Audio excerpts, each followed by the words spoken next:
Hello there and welcome back to Backyard Ballistics. Today I've got an interesting piece of kit to show you, and that's thanks to a gun shop owner who noticed my channel and was kind enough to drive all the way here for me to test it.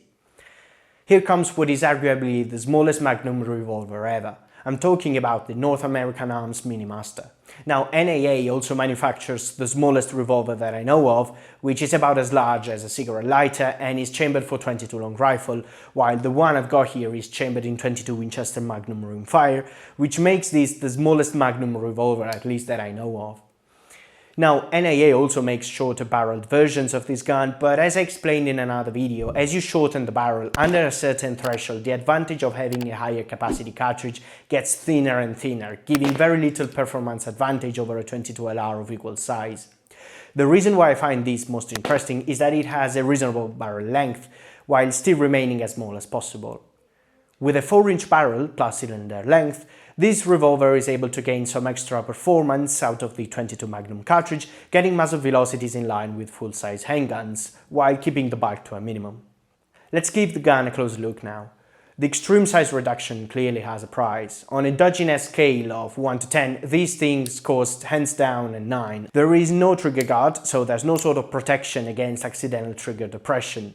Also, there's no hammer safety, meaning that if the hammer is resting on a loaded chamber, even a small strike against the back of it will cause the gun to fire. Even though a half-cocked position is available, as stated by the manufacturer, it is only to be used for cylinder removal and not as a safety measure. So the solution they came up with was to mill these small slots in the cylinder where you're supposed to rest the hammer during carrying. Now, as you'll soon see, this is quite sketchy to say the least. Also, notice that I have removed the grips. This model is equipped with near to normal size grips in order to allow accurate shooting, but they kind of defeat the purpose of having a tiny gun, so that's why I'm showing the gun without them. The manufacturer also provides small grips, but I unfortunately didn't have any. Loading the cylinder is also made harder by the miniaturization. In order to load the gun, the cylinder has to be removed and the 5 cartridges inserted, after which you can put it back in the gun frame. As you see, doing all this is a bit fiddly, having to place the cylinder in the right spot and properly aligning it before the pin can be slid through. This clearly isn't a gun for tactical reloads, though I'd love to see Jerry Miculek do a speed reload on it. Anyway, another thing worth noticing is that the cylinder rotates clockwise like Colt's, but the rifling is right-handed like most guns, and this allows the use of a common right-hand thread to join the barrel to the frame. Even though it is very finely machined, you can still see the spot where the barrel and the frame are joined if you look closely. Now, as anticipated, if you want to prevent this thing from firing whenever the hammer is accidentally bumped, you only have 2 options. Either you only load 4 rounds and rest the hammer on the empty chamber, which is by far the safest approach, or you use the safety notch, which is this small slot milled in the cylinder where the hammer is supposed to rest.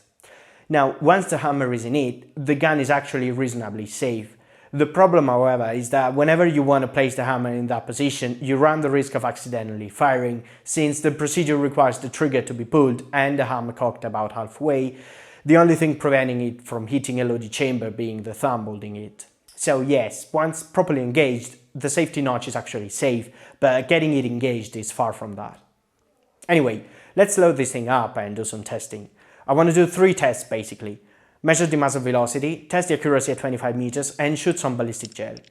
As ammo, I'm using some regular 40 grains jacketed hollow points made by Winchester, the same that I used to test the Little Badger break action rifle a few months ago, so that we can compare what effects the difference in barrel length has.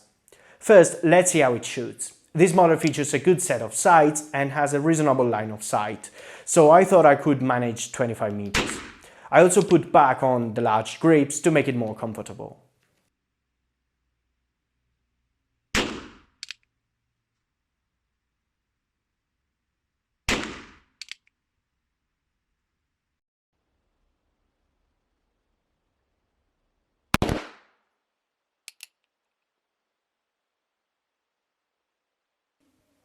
I shot 2 full cylinders on the target I used to test accuracy and then went to check the results.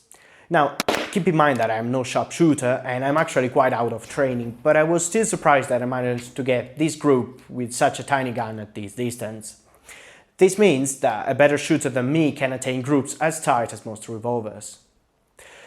The next thing I wanted to test was the muzzle velocity. Even though the 22 Magnum holds more powder than the 22 long rifle, their operating pressures are about the same, meaning that the advantage of using the 22 Magnum only becomes substantial if the barrel is long enough. This is certainly true for the 16-inch barrel of the Little Badger, not so much for the 4 inches of our revolver. The chrono test confirmed that, with a muzzle velocity for the 40-grain bullet around 350 meters per second. As a comparison, that very same cartridge fired out of the 16-inch barrel does about 590 meters per second, which means 70% more velocity and 180% more kinetic energy, suggesting that we're not really taking advantage of the Magnum cartridge.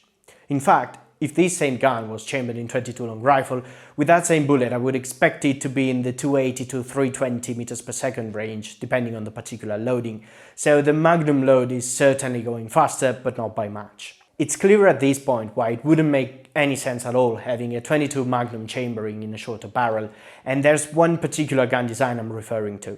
There's this double-barreled revolver that fires 2 shots of 22 Magnum at the same time out of a 1¼ inch barrel. Now, I don't like criticizing commercial products, and I'm not going to.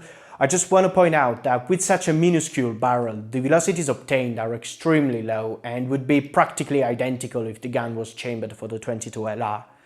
Actually, the latter would be much more adequate since the cylinder could be made shorter and the barrel slightly lengthened while keeping the same overall length.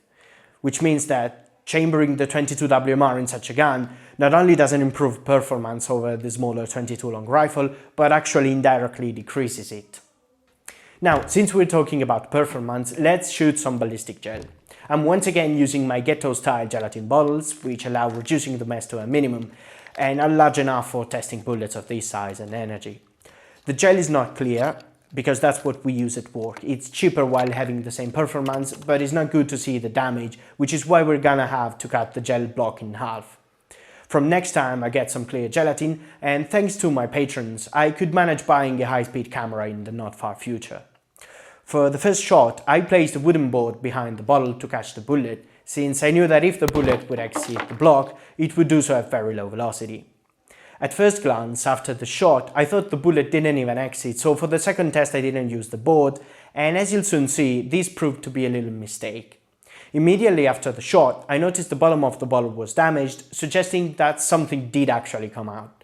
After looking at the first one, I realized that even that one had a hole in the bottom, and in fact the bullet was found stuck in the OSB board. It had barely the force to dent the wood and remain stuck to it, which again was to be expected.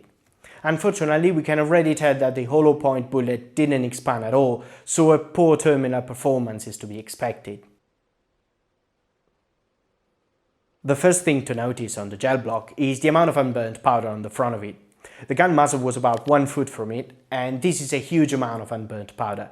It shows once again that the barrel is still too short for the ammo. A substantial amount of propellant didn't even finish to burn and was literally wasted.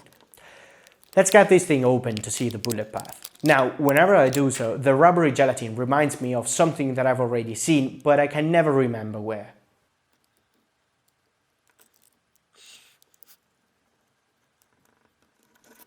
Anyway, here's the channel. Again, nothing surprising. The bullet didn't expand, with a very thin, unbranched path, denoting poor terminal performance, but with adequate penetration of about 11 inches.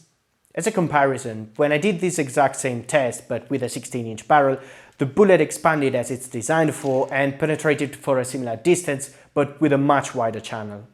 So in conclusion, this NAA Minimaster revolver is certainly an interesting novelty and collectible item, finely machined and much more accurate than one would expect, but I wouldn't really recommend it as a carry gun, nor to the unexperienced shooter. The handling and operation present a few dangers that are absent in conventional designs, and reloading is very fiddly. Overall, it's a dodgy but cool and fun to shoot design. But what I think is the most important consideration that I can share with you is that on using larger capacity cartridges in barrels that are not long enough. Given the same operating pressure, adding more powder in a short barrel gives little to no benefit in terms of energy and velocity, while still providing more recoil and muzzle blast. In this particular case, there is no point in using the 22 Magnum in barrels shorter than 3 inches, and the real advantage only becomes evident from 5 inches or so. Anyway, that's all I wanted to tell you today. I've already filmed the video on the engineering of shooting ranges and I'll upload it in about a week time. Once again, a big thanks goes to Sport Guns Armory that provided the gun shown in this video, and an even bigger one to my patrons, which as usual are all listed here. Thank you all for watching, subscribe if you'd like to see more, and I'll see you next time. Bye.